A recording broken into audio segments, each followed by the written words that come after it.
مركز الفرز والردم التقني بزرالدا غرب العاصمة، مركز فتح آفاقا جديدة في مجال معالجة النفايات المنزلية.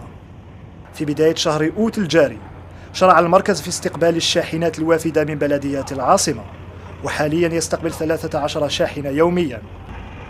فكمرحلة أولى يتم وزن الشاحنة عند الدخول مباشرة، ثم يتم توجيهها إلى مكان التفريغ.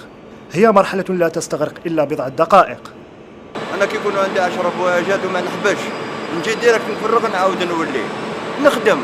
كي تكون هكذا طريق مسرحة وين تفرغ تمتم، ما أي إنسان خدام كيما أنا ما يقدرش يديقود.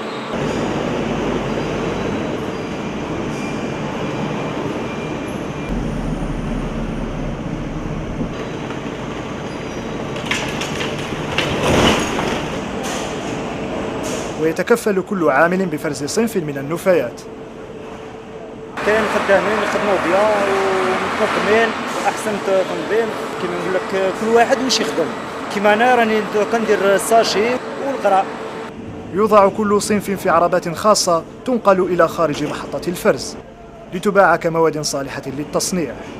كاين بوكس، كاين الفوقا اللي يرمي الكرتون عنده بوكس وحده، اللي يرمي القراء عنده بوكس وحده، اللي يرمي الساشيات وحده، وكاين البلاستيك خشين، كاين الحديد، كاين القماش، وهذو ما كيتعمروا يعاودوا يخرجوا لبرا نعاودوا كل واحد وحده فين.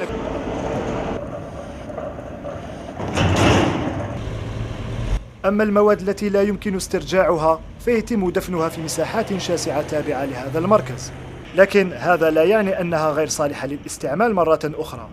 فتحت أرضية الدفن هناك قنوات تسمح بمرور السوائل التي تنتجها هذه النفايات إلى حوض خاص يتم فيه معالجة هذه السوائل لتصبح مياه صالحة للاستعمال في مجال تنظيف الأرضيات. عن أهداف المركز على المدى البعيد تحدثنا المكلفة بتسيير مراكز الردم التقني لولاية الجزائر.